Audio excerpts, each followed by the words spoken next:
গতকাল রাতে ঘুমিয়েছিলাম, ঘুম হয়নি সম্পূর্ণ।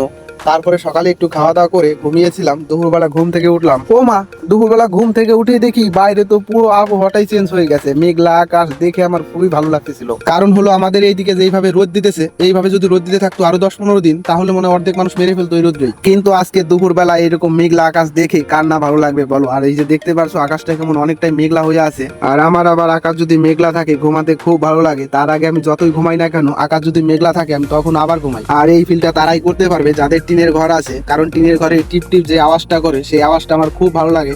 আর তোমাদের কার কার সেই আওয়াজটা ভালো লাগে অবশ্যই কমেন্ট করে বলবে। আর গাইস, বৃষ্টি হচ্ছে কিন্তু খুবই কম বৃষ্টি হচ্ছে। আর এই বৃষ্টিতে ভিজে কিন্তু গতকালকে আমার ঠান্ডা লেগে গেছে। আর গলাটা শুনতেই পাচ্ছ কেমন শোনা যাচ্ছে। মানে বৃষ্টি মিষ্টি হয় না অনেকদিন ধরে, তো তাই এইরকম হয়েছে। 2 ফোঁটা বৃষ্টি মাথায় পড়ার সঙ্গে সঙ্গে ঠান্ডা লেগে গেছে, তা না হলে এরকম হতো না। আর এই যে আমাদের দুয়ার দেখতে পাচ্ছ কেমন বৃষ্টি হয়েছে, এখানে দেখেই বোঝা যাচ্ছে 2-1 ফোঁটা বৃষ্টি পড়েছে, তারপরে এসে গেল জল। আর জলটা ভরে আর এই যে আমাদের এখানে দেখতে পাচ্ছ আমাদের বাড়ির কবুতর গুলো কত মজা করছে। ওরাও ভাবতেছে আজকে মনে হয় খুব বৃষ্টি হবে, কিন্তু সেই রকম বৃষ্টি পড়তেছে না, খুবই কম বৃষ্টি পড়তেছে। তো গাইস, সবাই ভালো থেকো, টাটা।